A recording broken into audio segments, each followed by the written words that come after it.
Hello, everybody, and welcome back to the SSI Meetup webinar series. We are well and truly back from our COVID hiatus now. We've had a couple of fantastic guests already, and this week is no exception. I'm really excited to be joined by Ankur from Cheqd. He's got a lot of really great content to run through with us today, and so I'm going to keep my preamble incredibly short because I'm really impatient to get to it. But as is tradition, we like to remind everyone why we're here at SSI Meetup. Our objectives are to empower the global community that's working on self-sovereign and decentralized identity. We are open to anyone interested in sharing or learning about SSI. So we welcome anyone to come on this webinar, tell us about what they're working on, and we hope that everybody out there in the community will benefit from that. And in order to make that so, all of the content that Ankur is going to share with you today is licensed under a Creative Commons by SA license, which means that you can use it in your own work and to share it with your communities and your co-workers and generally help make self-sovereign and decentralized identity a thing. So that's why we're here. And without further ado, I'd like to ask Ankur to introduce himself, please. And then we can get on with what I hope will be a really interesting discussion. Ankur, over to you. Hi, I'm Ankur Banerjee. I'm the CTO and co-founder at Cheqd. We are an SSI startup and been sort of working in this space for the past 2 years. And I'd love to share with you today some of the original research that we've been doing in this space and problems that we identified and how we are solving them, primarily with a look towards how to make decentralized identity and more privacy-preserving digital statements more fun and interesting for people. So yeah, hope to be able to dive into that. Much like most of the people who already know the SSI space, I think it's sort of, preaching a bit to the choir.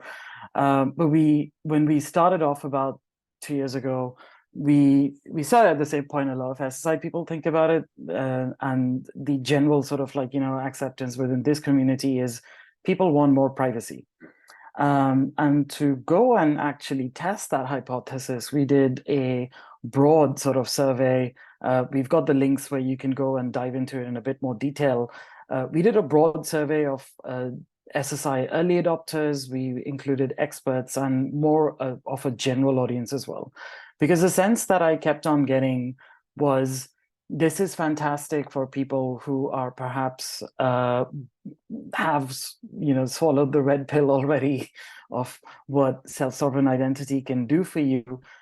Maybe the message wasn't really landing outside of that particular community. And so we do think you should be the center of your data universe, as we describe it.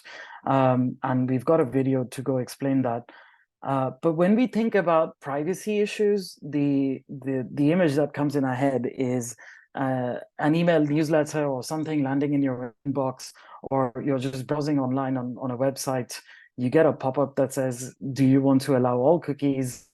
And they're just sending off to various different ad networks and data networks. And when you describe it that way, people obviously say, obviously, I don't want that. It's my data ends up getting used for Cambridge Analytica and other sort of bad things that I don't really want to be involved in. But is that hypothesis really true? So when we went back to it, and what we got back through our survey is about almost 70% said, I have limited to no control over what happens with my data. And they also don't feel, a very large proportion, 66% think that the existing privacy regulations help over there. And the way I almost describe it is blindness to the questions that you're getting asked. That's not consent. If you just by default are clicking, okay, yes, send all of my data off to these different ad networks. And perhaps not surprisingly, given the audience that we had, a large majority of them did believe that self-sovereign identity or decentralized identity will become a thing in the next 5 years. But we wanted to dig into why a bit more, because it always seems to be 5 years away, a bit like this is the year of the Linux on desktop. So yeah, James, I don't know, you've obviously spent a lot of time at Evening as well. What are your thoughts on whether this research resonates with you or not? Oh, it doesn't surprise me in one bit, Ankur, when you consider the audience, right? I mean, I think it's this is the fight that galvanizes a lot of people who work in the space, right? They feel this profound sense of injustice and indignity, frankly, in how we're treated online. And I think they recognize that not many people are aware of it. I think the problem is this gulf between the status quo being not great and it'll be magically fixed with this, the burning sword of this new technology I've discovered in 5 years. There's a lot of work that has to happen in the meantime because, yes, individuals, the man on the street will say he cares about this, but he won't change his behavior. He won't inconvenience himself to go and get more privacy or this kind of stuff. And so that's why, go to market and things like that is so critical. This is as much a cultural and UX problem as it is a technology problem. Yeah. And then on the flip side of that, we also broke that question down on why do you care about self-sovereign identity? And not a lot of surprise, we got the first ranked choice within that group was privacy of their data. But then it becomes quite muddled. Like when you start looking at, do you care about making your data portable, stood out as the next most important thing that people cared about. So the example that I use is obviously there's been a huge shift of people going from, say, Twitter to Mastodon or Blue Sky, or just facing the challenges of being able to shift their data from one place to another. So that surprisingly stood out to us as if you took the privacy aspect of this away, and you'll see that there's a huge drop off once you go beyond that first slot. That almost feels like the answer they must give. And then we started teasing out what exactly is it beyond just that first thing that you care about. And the things that stood out to us was making your data more portable almost consistently throughout was more important. The efficiency gains compared to existing methods of making them more inclusive, those had some traction to an extent, but mostly from a company-based cohort. And not very surprisingly, the scope for commercial gains and profits was a bit of a surprise for us in the fact that while people are building this new utopia with this new burning sword of a technology, they still cared about building sustainable business models and systems. So although we started Cheqd with the hypothesis that there are some technical aspects and some business aspects of it that aren't currently working, it was interesting to see when they were forced to do a stack ranking across these different aspects, the things that people sort of, what did people actually care about? And what's surprising is technical innovation, this is just a new technology, was one of the things that people cared about the least. It was either middle of the pack or end of the pack, which you see with the gray line. So we did this research to actually validate the hypothesis of the journey that we wanted to go on, not just from a technical perspective, but from a people perspective as well. And then we flipped the question around to say, well, if you're from a company audience, this is a larger, shorter selection of this. These are the things that people hear about in SSI all the time. They want to reduce their compliance risk. They want to make changes, the changes in regulation make it more viable. Perhaps and surprisingly, perhaps they just wanted to adopt new technology to stay ahead of the curve. But what was then interesting is if we flip that around, and this is a question that we found was not often asked by SSI forums, okay, that's fantastic. You're already converted. Why aren't you doing it? And then we started getting a flavor around what exactly are the problems. Large portion of it said technical standards are not mature enough and they're not interoperable enough. But we think they're actually a symptom almost of where's the return on investment on trying and going and doing this, and the lack of the commercial models and the knowledge within the decision makers on why they should go and adopt that in the first place. And so where we sort of landed on is to crystallize this idea within the Cheqd team is people want more privacy the same way they want to exercise more or eat more healthily. It sounds like a nice ideal to do. But privacy technology has only been very successful when there's been a blindingly obvious use case or blindingly obvious benefit to it that people care about. The example that I take is anytime you listen to a podcast right now, there are ads for VPN networks. The pitch isn't necessarily just that it's keeping your traffic out of the prying eyes of ISPs. The pitch that they originally started from, and what almost is left unsaid, and people, but this is what people care about the most, is can I watch US Netflix? Everything else almost becomes a byproduct. So we started looking at this through the lens of how can we get people to eat, for example, eat their veggies as far as privacy is concerned, or to exercise more, almost as a byproduct of making this thing more fun. And we borrowed a lot of this from things like Peloton. Like exercising has existed forever, but Peloton just went and made it significantly more interesting. And that sort of stood out in well, now that we've asked you these questions, what are the other things that self-sovereign identity can or can't do? So most of them agree that they require some form of digital identity or reputation. But interestingly enough, even in a wide audience, this is not just an expert audience, when we ask the question, like the technical standards are mature enough, there's a small minority that disagrees, but you don't see the same kind of overwhelming agreement on this topic either that we saw. We want privacy technology. SSI is going to be great in the next 5 years.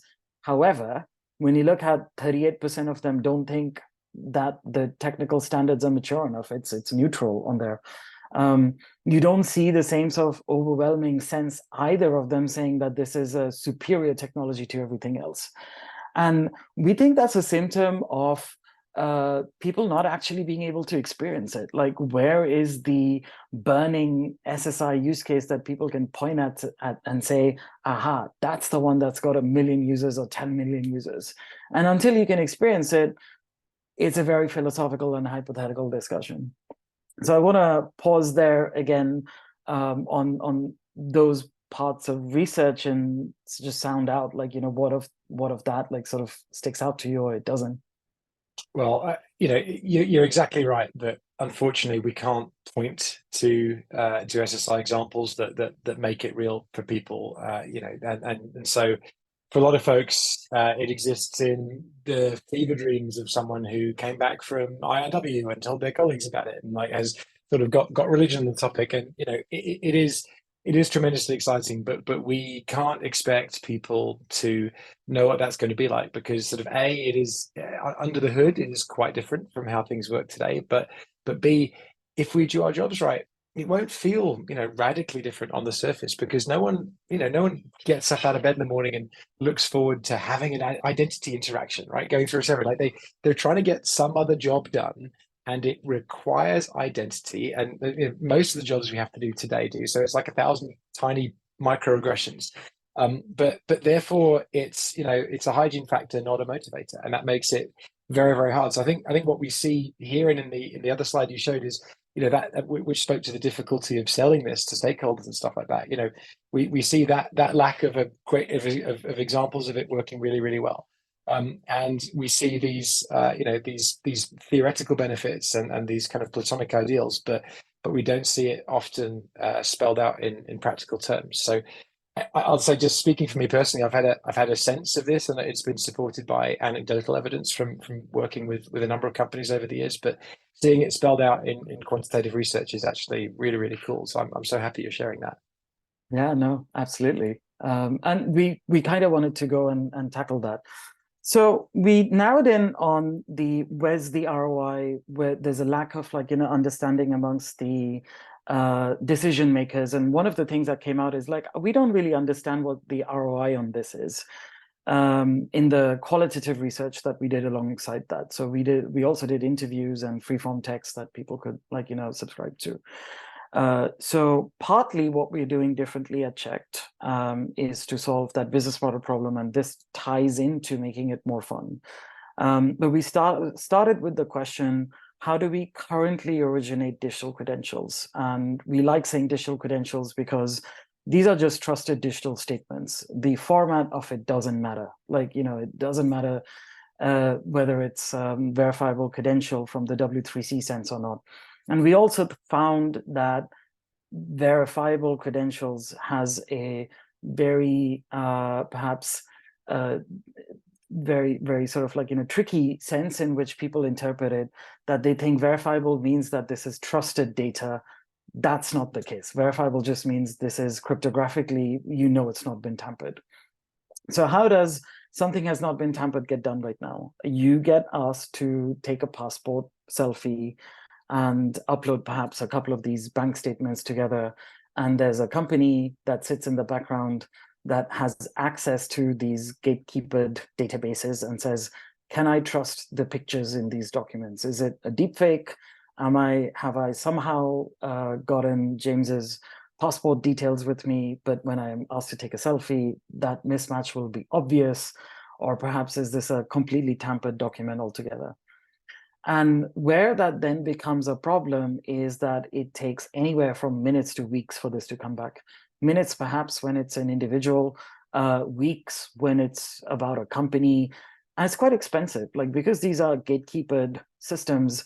When you think of a general sort of like ID check of this sort that happens online, it costs a company anywhere between $10 to $5 to actually carry out that check. So there's a non-trivial amount of money they're spending each time they do these things. And when you expand onto it, if you're doing something more complicated, like you're doing a criminal record check, or you're doing an employment check, or if you're doing a company background thing, that can run into hundreds of dollars. And these are the more automated systems. Quite often it is literally somebody who's sitting at a desk or like thousands of people sitting at a desk and looking at this going, well, does that seem right? And so the question that we started asking is, what is it that becomes the incentive for somebody to give a copy of that data to an individual or to a company that they can go use elsewhere? Because if you start looking at the actual numbers behind this business model, the problem is if they've just spent $100 to $1,000 on this problem, on verifying your identity and checking if the data is trusted, it's not in their best interest to let it walk out of the door.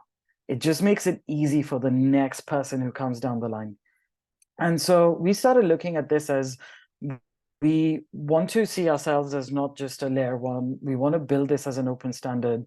And the fundamental model that we think could happen is there will be some scenarios in which you, as the holder of some information, get compensated for it because you're enriching it somehow. This could be things like your browsing activity, or this could be things like what are your preferences when shopping on e-commerce. There will be other scenarios like when your data has been checked by a bank or your gas or utility company, where the trust comes into that data because it's a bank or because it's a utility company that has checked it. It's not just me writing on a piece of crayon and saying I live at 10 Downing Street. It is a bank or a utility company that supplies me services at that address saying you live at 10 Downing Street.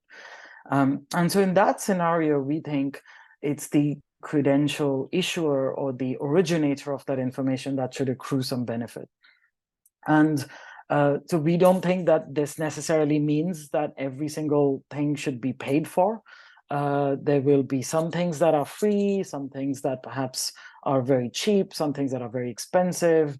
Good example of this is maybe a basic KYC check on your name, your date of birth, your address is relatively cheap and cheaper than it is right now. But something more comprehensive like your education degree is perhaps a bit more valuable for people to get their hands on. And we think there will be thousands and thousands of these different ecosystems that pop up with their own price levels and price models. But the overall objective over there, to bring it back to what lessons have we learned from the world of business, is this is a modification of a flywheel that was created at Amazon. And at Amazon, the idea was, if you provide a better experience for shopping online, more people will shop online, and therefore more places will sell online. And there's a flywheel in there, which is when at every single step, there's a lower cost for shopping online, and therefore there's a lower cost for selling online. And that works in a bit of a loop trying to egg this on. And so we focused it around to, like, go back to that concept of, if you take privacy out of the question for a second, what do people care about? And the highest thing pretty consistently was portability. And so the angle that we started approaching this from was, how do we make portability happen? And while giving the people who are going to go and do this, the companies in fact involved as well, an incentive to go and carry out those things, and not just because they're doing it for the good of the economy or because they themselves philosophically have been red-pilled after going to IAW. Yeah, no, it makes a lot of sense. And I think the incentives are one of the big missing pieces that's often sort of left out when people talk about this. So clearly it's quite complicated, because the value of a credential is often in the eyes of the inspector, right? And so the amount that someone is able to pay for, say, onboarding you for a regulated financial product, where the lifetime value of you as a customer might be in the many hundreds of dollars, versus just personalizing some social media experience for you or something like that. So I'm sure there's a lot to dig into in terms of how you actually get that working, and still how you make a crystal clear business case to the issuers. But I think what's clear is that there definitely is a missing piece there. Yeah. And so we looked into some research. I won't necessarily spend too much time on this, but we actually went and looked at what kinds of payment models would people care about, but also some of the UXy elements. And what I mean by that is, your wallet should be able to hold any kind of trusted digital statement. It shouldn't be up to the user to have to faff around and figure out, do I need 15 different apps for it? And the analogy that I use is, we all drive on roads, we all drive on highways with completely different car brands and models, perhaps from the same manufacturer. So how do we make that happen? And we did that. We looked at, there's maybe 3 large credential formats that everybody uses, but right now it's not very possible to have them often in the same wallets. So how do we go and enable that experience?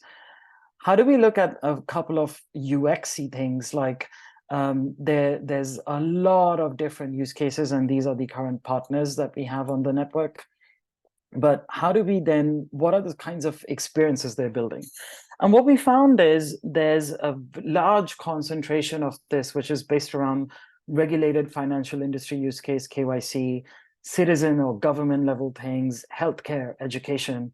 But we started looking at, how many times do you have to show a degree to anybody ever? How many times have you had to show that, James? It's less, well, more times than I'd like to, but certainly less than would cause me to change my behavior, right? I have a PDF of it that I email, and it's not an elegant solution, but it's probably good enough, right? And that's the problem. Yeah, probably 3 or 4 times in your life, maybe the first few jobs that you get. Well, and people talk about the mortgage use case as being a canonical one, because the amount of paperwork and the number of parties involved in buying a house is so large. So that's incredibly high pain, but it's very low frequency for most people, and so not a great place to drive end user adoption, right? Yeah. And so we started looking at, there's been a huge focus, and I think this is the original sin of SSI, is to focus on that KYC use case, because nobody gets excited about KYC. Nobody wakes up in the morning like, I'd really love to get KYC'd. They want access to their money, and even then, most people get it once when they're 18 years old and stick with that bank for the rest of their life. And there are actual numbers to prove this. The number of people who switch bank accounts is in the low hundreds of thousands in a country like the UK, which probably has one of the smoothest experiences to go do this when you compare to the millions of people who use it.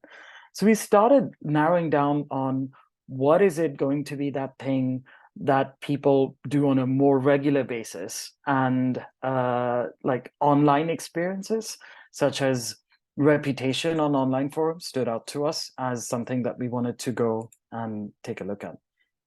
And how do we also solve the UX portion of this? I won't necessarily spend too much time on it.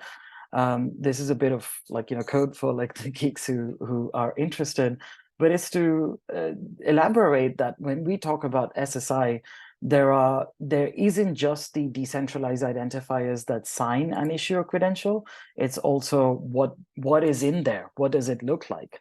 And the analogy that I use is it's a bit like a driver's license, which evolves over time. So this is an example where between 2 different years, what is within a driver's license looks different. And within my own lifetime, in fact, that's happened when the format in which something that is traditionally issued on paper changes.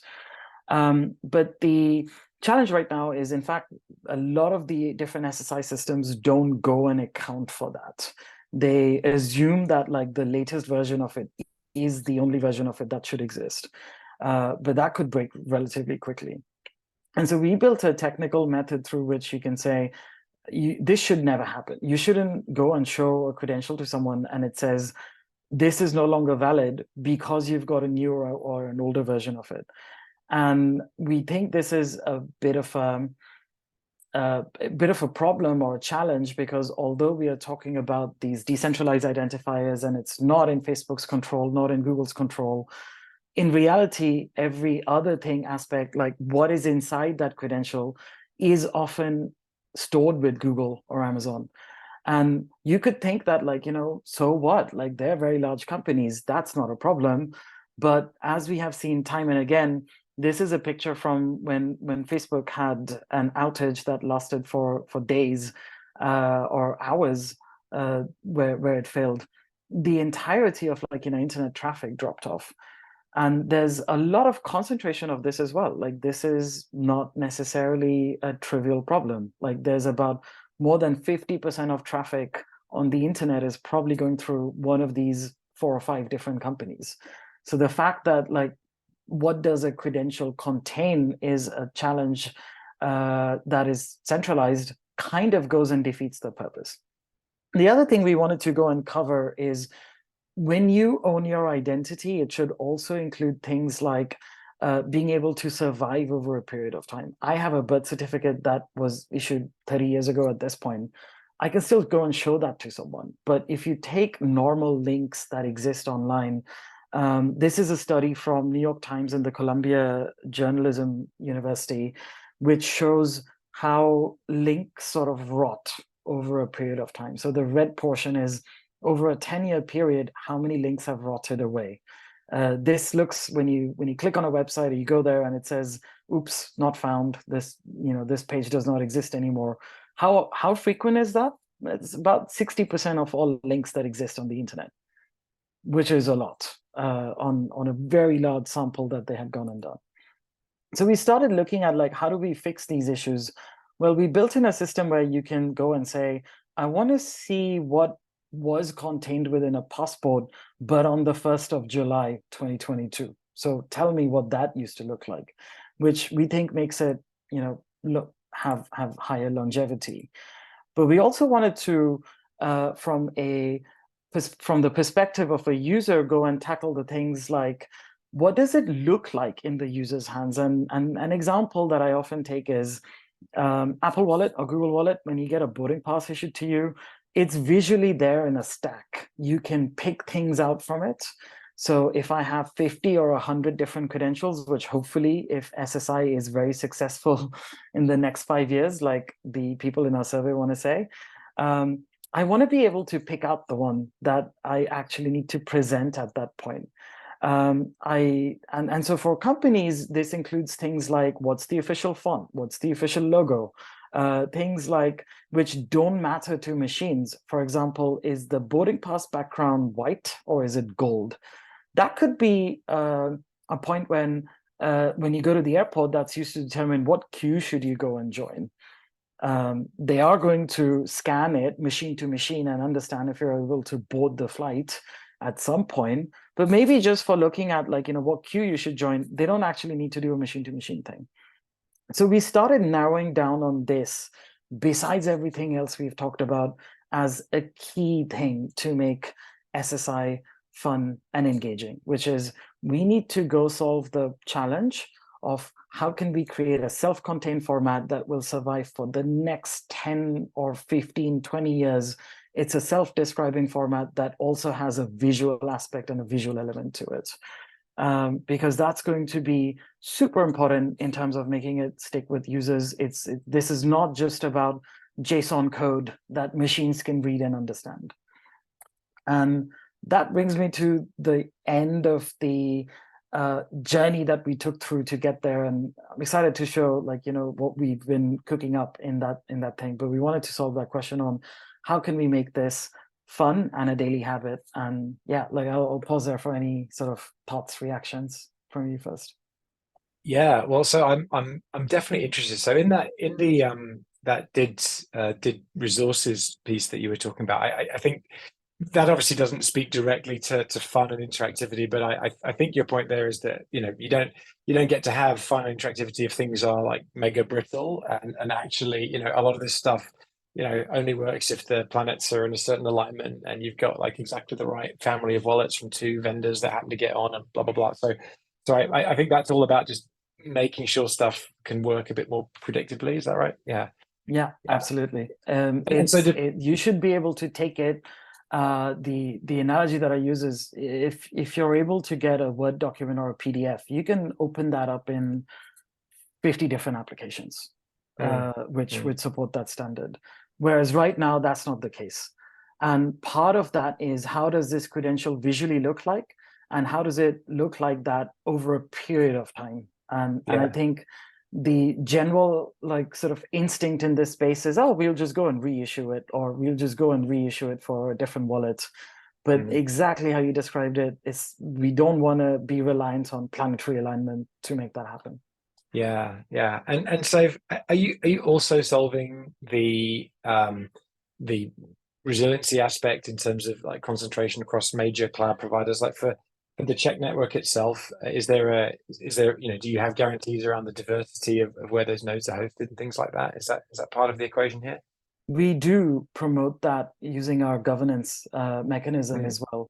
But the main idea is that instead of reinventing the wheel on this, we use the first portion of this as a did, which we've all come to know and love and understand. But that right now just points to, is this stamp that I see on the credential, or is the signature that I see on the credential, is that a valid one? Or is it perhaps compromised and maybe actually it's a pretender to the thing? So we expanded that to stay within the specification and say, you should be able to resolve to not just things like, what did a passport contain on the 1st of July 2022? That's a machine-to-machine question. But you should also be able to encapsulate and say, if you have a different wallet that was not created by Cheqd, then what are the graphical elements and aspects, and where are the files stored for that to be able to go and fetch and display in a completely different and competing wallet? Yeah. Gosh, I do have many more questions about sort of how that's being received by people other than Cheqd, but I think a lot of that will be elucidated with your demo. So maybe we should move on. Okay. So something I'm really excited to share to answer that question, how do we make credentials fun and a daily habit, is we looked at something completely different as a problem. Let's not go and tackle and change the world with regulated KYC and financial details and health records and education, because that by definition takes quite a bit of while. But there is a problem around impersonation and reputation on online forums and networks. And because we've been working with a lot of blockchain communities, we've been working with decentralized autonomous organizations, or DAOs, as you might have heard of the term. The challenge that we kept facing ourselves as a team or a company working in the space is, how do you trust somebody who is participating in an online governance forum, which for the Cheqd network? Or how do you trust somebody who's on a Telegram channel or a Discord channel participating in the Cheqd project? How do you know they're a high reputation person? And we also then face the challenge of, how do you, if you, let's say, have a particular reputation on our Telegram channel, that gets reset to 0 when you go across to a completely different project. Yeah. You might be recognized by name, perhaps, and maybe you'll be lucky. But in general, like, that sort of, like, reputation doesn't follow us around. So we started looking at this challenge because we wanted to build something that none of our partners necessarily was looking at. We don't want to be in direct competition with them on those use cases. And we started something called creds.xyz. And the idea is that we'll keep this focused on a narrow group of users, which is Web3 users. We'll also then help them be able to take what we say is their social reputation along across to various different projects. And so just to give an example of this, this is in private beta at the moment and will be slowly sort of like expanding out. It's the concept of, like, build your reputation and be able to take it anywhere. And I'll go into a live demo in a bit, but the idea here was that make it engaging and make it collectible, a bit like NFTs are, because there's absolutely zero reasons why verifiable credentials or digital credentials or whatever you want to call them should just be for machine-to-machine communication. Because, and I don't know how much of the technology behind this the inspiration behind this was the fact that non-fungible tokens, or NFTs, which you might have heard of, are essentially some form of machine-readable code with a link to an image that can be resolved forever. That is typically stored on some kind of decentralized storage. And so our thinking behind this was there's absolutely zero reason you cannot do exactly the same with digital credentials. You can have some machine readable information, but you can also then make it easy for people to pick out from this. In the screenshot, there's 6 different things or 8 different things that you can see. And it's easy for me as a user to pick it out from my collection because I can visually see the difference and I don't have to go and read the details behind each and every one of them. And the second piece about this was to make it perhaps a bit more engaging and collectible. Like, if there's only a few alpha product testers, the second one that you see on the screen, if you're part of the alpha product testers, which is about 50 people, there will only ever be 50 of those credentials, is what we're saying in it. So it almost becomes a badge of honor. And what's interesting in the approach that we took over here is we're not trying to say you're really Ankur Banerjee or really James Moynihan to the same level of assurance that you need when opening a bank account. We're trying to say that you go by this particular handle on social media, and therefore these are the credentials or reputation bits that you have accumulated. And so if I try and log on to the creds.xyz system right now, one of the first things I get prompted with on this is to sign in with my Discord account. Discord is a chat, it's a bit like Slack, if you've used it, or any other sort of social media type application. The key thing being you have one particular username, but you can go and join many different communities or different servers on Discord, as they're called. So I connect with my Discord account and I'm able to log in with my screen. One thing that was super important for us in this whole journey or whole experience is you should be able to do it without necessarily having to download a mobile wallet onto your phone. It should work entirely within a browser as well, because that is the lowest bar or the lowest common denominator that we need to hit. Now, I've got to pause you there, because like that would be considered, heresy in some circles, right? That is a bold choice, a real fork in the road in terms of design decisions there. And I think I get sort of the rationale that you're expanded by. I really want you to sort of double click on that for a minute, like that. There must have been a debate internally about, look, do we want to show all the cool stuff with mobile apps, whatever, or do we want to make this like brain dead simple? And if we do, how are we going to convince people that it's still decentralized, it's still moving towards self-sovereignty? So can you walk me through just a little bit about how you arrived at that conclusion?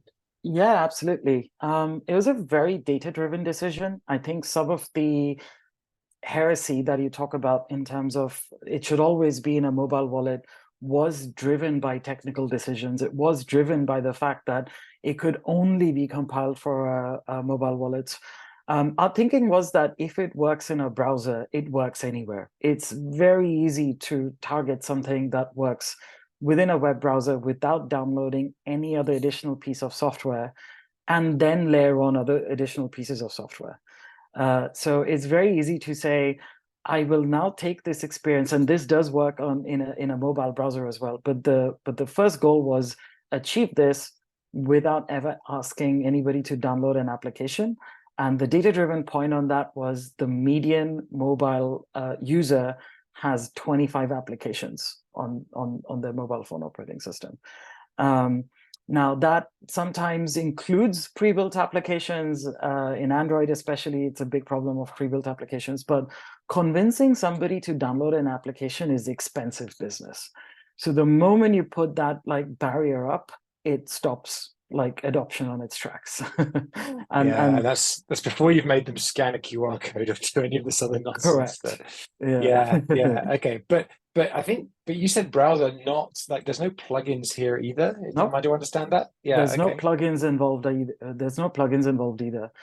All And right. we built it in a system which is very similar to password managers. So I don't know how many people go use that, but a lot of people use LastPass, 1Password, Bitwarden, password managers of that sort. And so we borrowed heavily from the mechanisms they use, which is to say, there's this website called creds.xyz, but we don't want it to be the only website you can open these credentials in. And how do we ensure that? We ensure that by only backing up or making available an encrypted backup of your data. So the analogy is 1Password or Bitwarden, they do not know what your passwords are. You have a master passphrase or a secret key that only you know, and it only gets decrypted on your device. And they also make it possible to do these experiences within a browser without ever installing a plugin or downloading a mobile application. So our thinking was, if they can do it with passwords, why can't we do it with verifiable credentials? And that's what we achieved. And so what you're seeing on screen over here is, even though I have been able to log in, the application itself doesn't know what my credentials are. What it's doing at this step is it has fetched an encrypted backup that is stored on decentralized storage. And when I enter the passphrase, it will go download and unlock that. And the only place where this is viewable in its unencrypted format is within my browser window. So Cheqd, the company, does not know what my wallet backup contains. And creds.xyz, the website, also does not know and understand that. And that was critical for us because it then also makes it portable. So the idea is that all of the code behind the website is open source. It is using all of the same standards that we have gotten to know and love and understand with DIDs and verifiable credentials and so on and so forth. But fundamentally, it should be a portable container that I, as a user, can go view anywhere. Some of this was actually inspired by NFTs, in the sense that I have 5 different crypto wallets, say on my phone or on my desktop. But as long as I have the keys that control the NFTs that have been issued behind it, I can view them in any application that supports NFTs. I don't have to go use a specific one. So we borrowed heavily from the Web 3.0 space to construct some of this experience, as well as password managers. That's super cool. But and then so the user will be able to, like with a different application, separate to Creds, the user will be able to locate that file and pull it down so it can be used in the okay, that's really interesting. In this beta phase, we don't necessarily allow you to choose, but we actually want to have a default, which is the decentralized storage that we're using, but maybe make that user configurable. Some people might want to back them up to iCloud or Google Drive or Dropbox. And so you should just be able to connect your iCloud, Google Drive, or Dropbox account and say, store my wallet backup over here. Other people might choose to say, I actually really care about decentralization. Dropbox might stop existing tomorrow. massive companies have collapsed. So I would prefer to store that on some form of decentralized storage, and we want to make that user configurable. But to illustrate how this sort of works, and the sort of technical or the code view is sort of abstracted away, this is actually a verifiable credential. It was issued to my Discord handle, which is called Ankur B, and that's my actual exact username.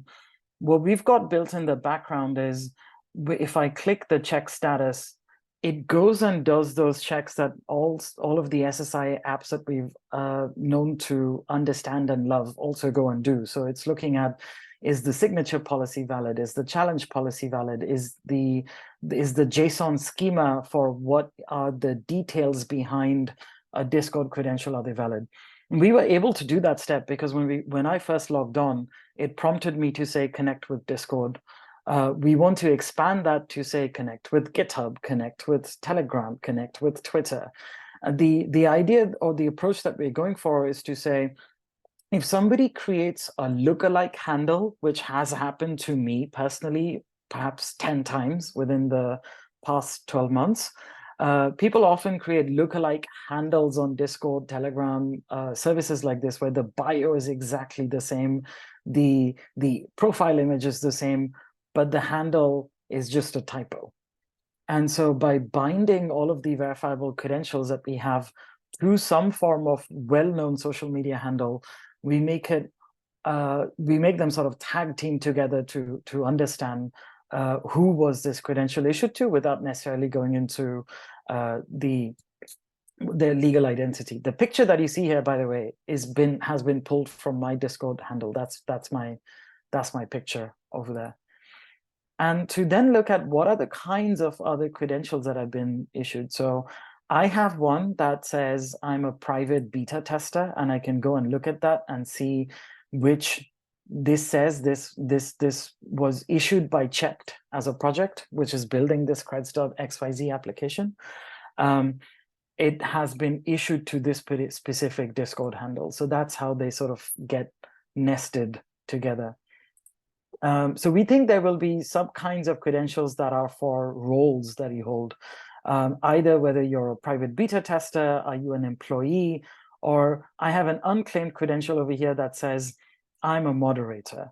So in this particular example, the issuers of every single credential that you see on screen is Cheqd, the team or the project, which has gone and said, I, as Ankur Banerjee, I'm issuing a credential that says this person is an official moderator on our forums online.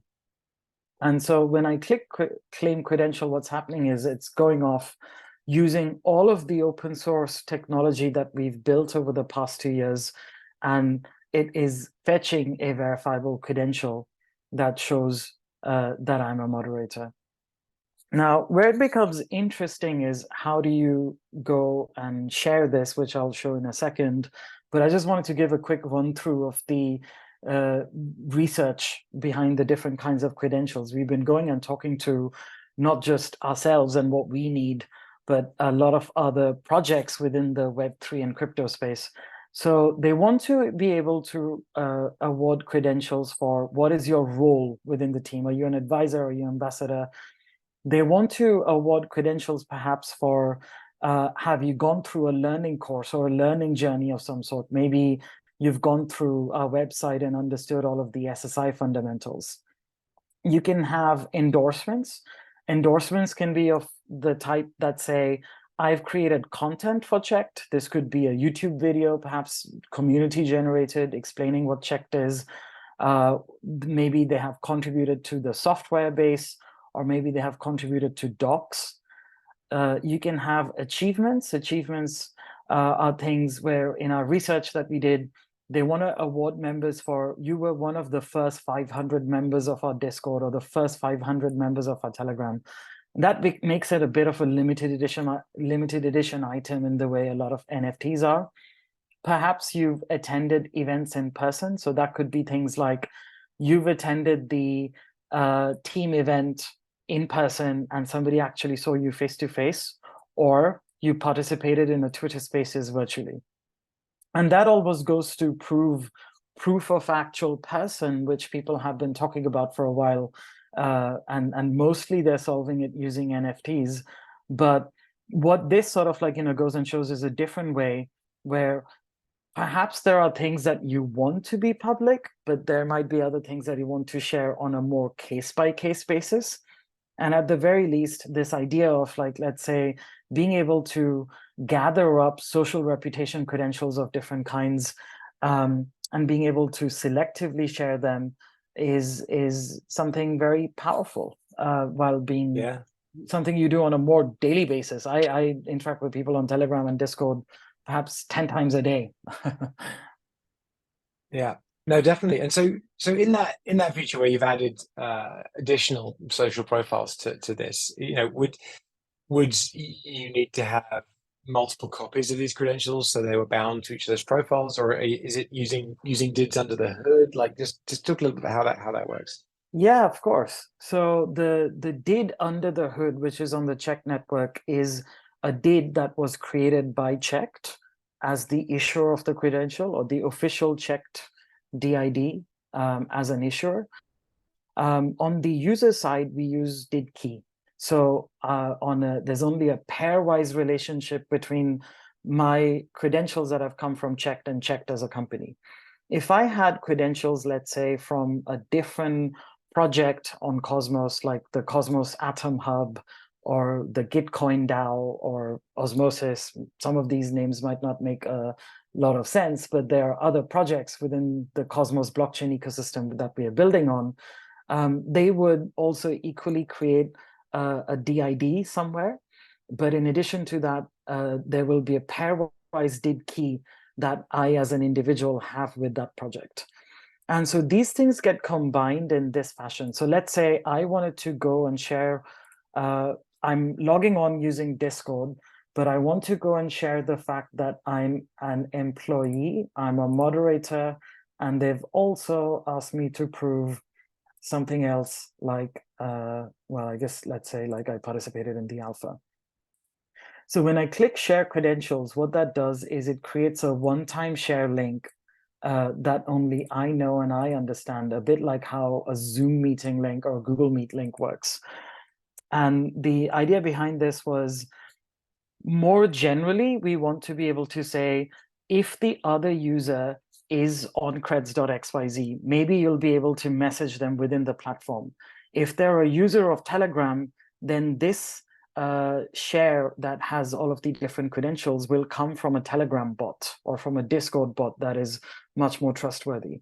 But we again ask ourselves the question, what if I want to share this with someone who's not on this platform right now, who doesn't use Discord, who doesn't use Telegram? And the answer was, this creates a one-time sort of like share link where the person that I've sent it to can go and view the details behind those credentials. And we want to expand this. So perhaps like, maybe the link is only valid for 5 clicks or 1 click. Maybe it's only valid for 24 hours or 1 week. And having a gallery like this, perhaps that you can share and select and say, these are the ones that I want to show publicly. Have a public profile page that goes, creds.xyz/AnkurB. This is my public collection. And the rest is in your private collection, and you can then share a blend of like the public and private ones. And so you can't see perhaps the code behind it as easily because we haven't built it into the beta version of the application. But the idea is that you should be able to hover over all of these different icons. And for the people who want to perhaps toggle over to an advanced mode and see what's the actual verifiable credential in code behind this, or the DID behind this, you should be able to go and view those details. That's super interesting. So it is a bit like, as you say, that it's evoking for me the image of people showing their NFT galleries or things like that. But of course, it's not stored on chain. So that link, it can be different according to your whims. Basically, you can change what's there, and there's no sort of forever immutable record of it, right? It's just at the time someone goes to look, that's what you've chosen to make available. And that's sort of one of the most profound differences probably between that and the sort of NFT or soulbound token based models is, we talk about, oh, it's off chain. But it's very difficult if someone has to explicitly share that from the mobile wallet every time. Here, it's similar to the way people are used to sharing their profiles already. And the other thing is, like, I'm clicking claim credential anytime somebody, so this is a pending credential. It's been assessed by the group, and I'm looking at it and I'm fetching it and I'm storing it within my wallet.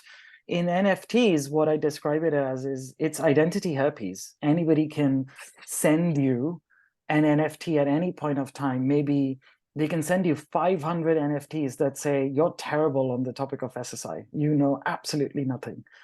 And guess what? As a user, you have zero control because it's because it's the same as any other token transfer. I can actually do that.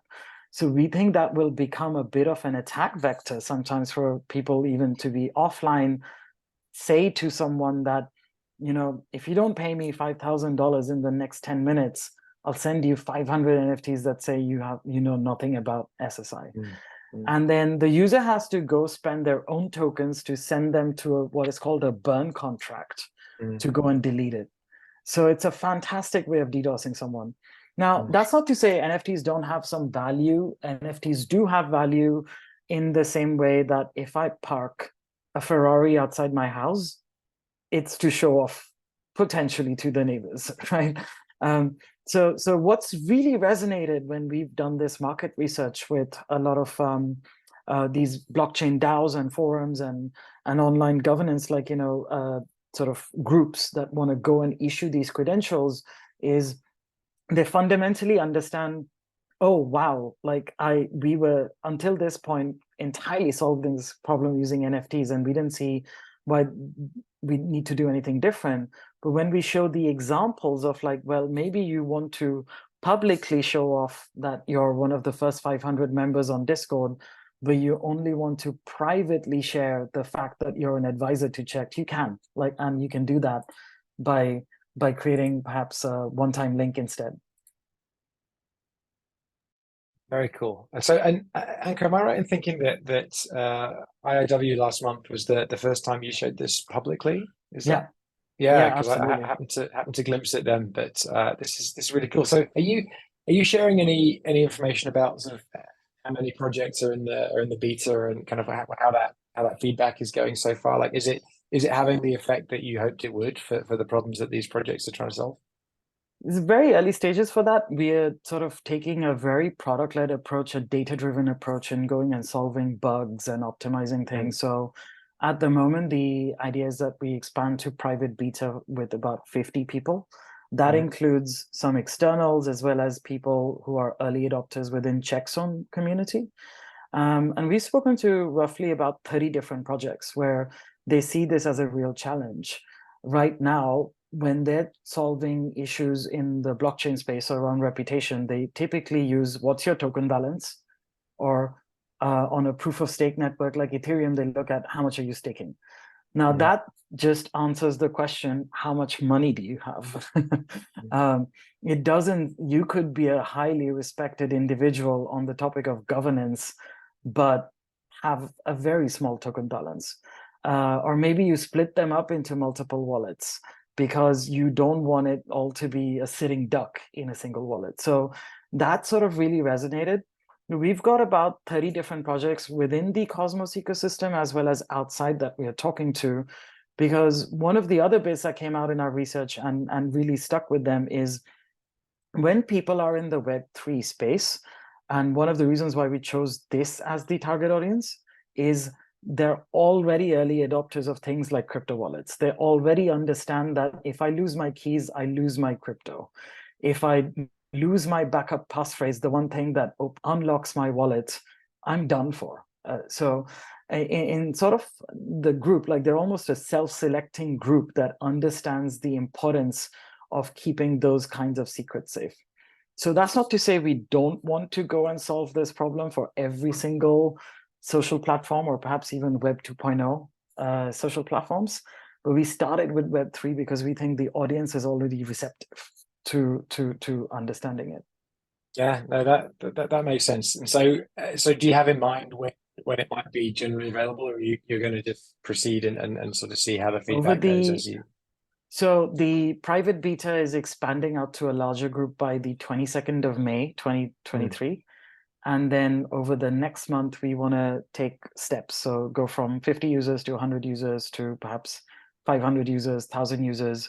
And we expect the open beta stage will be achieved within June of this year.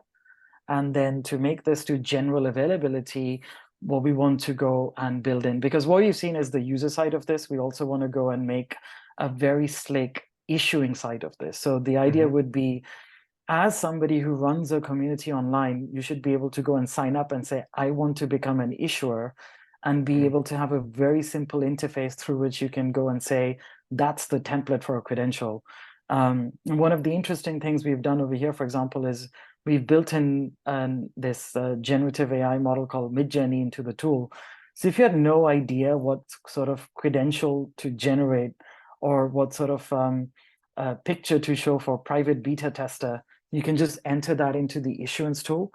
So in terms of making it available, general availability will probably be around July, because we really want to go and nail the issuer side experience of this and the recipient side experience of this as well.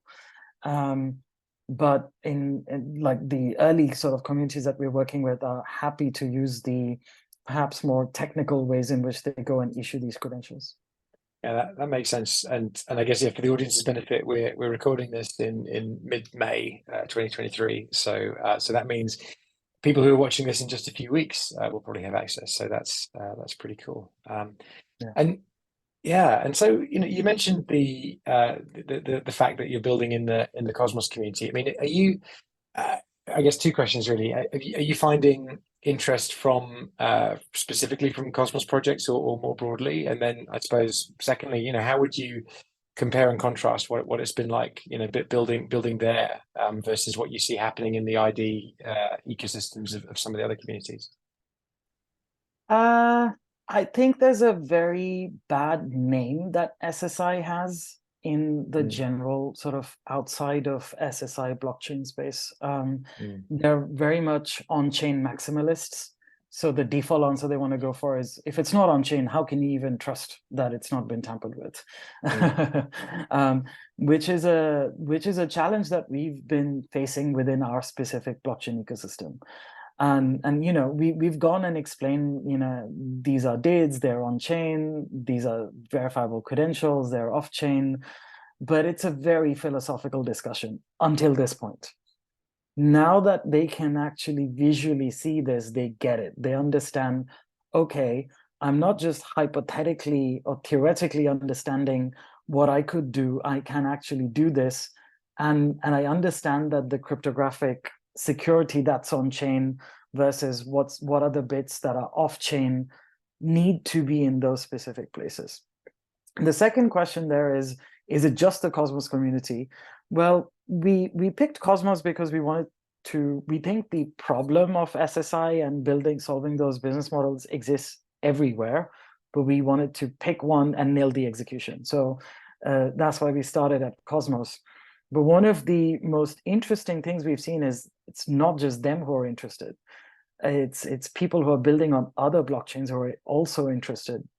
And that's because of a very real need they have at the moment, where as somebody who invests in maybe, let's say, or participates in blockchain projects, you don't just pick one ecosystem. You probably have tokens on Ethereum, you probably have tokens on Polkadot, you probably have tokens on Cosmos. And right now, the on-chain mechanisms of doing that using NFTs only works within a single chain. So almost in a way, it's been a vehicle to show and say, you as James have a reputation on SSI, but you might be participating on Polkadot, Kilt, Ethereum, Cosmos, many, many different ecosystems. yeah. And the only way you could solve this is by going off-chain using a verifiable credential. That's been quite powerful to see, actually. They understand that this becomes the portable social reputation container without us having to build a very complicated system where all of our chains need to talk to each other. Yeah, I was just going to say it's that portability point that you made early on, sort of writ large there, isn't it? That's exactly what it solves for. Now it Makes sense, and I really enjoy how Evan from the Disco project describes that as well. You know, as this data backpack that you can bring with you across all your different interactions. You know, that's exactly the image that was conjured when you were describing that. So Yeah. makes a ton of sense. I would say I recommend people to go and sign up. We've got a sign up list, and we'll slowly be expanding that out. So if you click on join the beta, that puts you on a list where, you know, as we understand the stability of the software, we can go on it and improve that onwards. Disco is the other. We sort of massively love Disco as a project as well, disco.xyz. And I've heard of other people who are tackling and building similar projects. And so what could be quite compelling as a demonstration is if I was able to bring in verifiable credentials that were issued on disco.xyz, my as they describe it, I really love that terminology, your disco data backpack.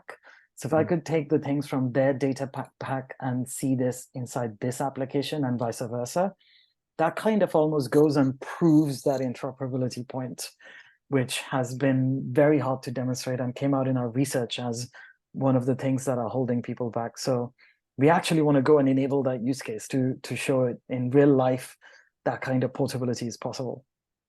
Well, yeah, and you know what's interesting is that, you know, to enable that, you can do it in this application, right? This application is acting like a wallet, but it's not a wallet. You know, people think of wallets as the place where all that has to happen, and actually, you know, it's not, right? I mean, you know, the wallet is the secure storage of that data, but if you're standards compliant and you take the proper security precautions, there might be a number of different ways you might want to render that. Now, of course, I suppose there are some trust implications of that, and I'm sure as you look to open this up, deciding, you know, or helping the user to decide who can and who can't go and introspect that wallet is another UX challenge for further down the road. But yeah, reframing how we think of wallets is another thing that I think this really illustrates quite well. Yeah. And the other challenge there, the other sort of angle we've been thinking of, and we've been working in an industry group for this, is to present these credentials, you need identity keys, the DID key that the user has, which is used to sign and create this presentation. Now, there's absolutely zero technical reason why that can't sit within a crypto wallet. They're, in fact, the same signature standard quite often. But we've somehow ended up in this scenario where the rest of the Web 3.0 ecosystem doesn't talk to the SSI world and vice versa. When at a technical level, a crypto wallet, what you use to sign a token transaction is perhaps exactly the same signature suite that is used for verifiable credentials. So in terms of custody, at least for this particular use case, there's no reason for people to go and download an SSI wallet.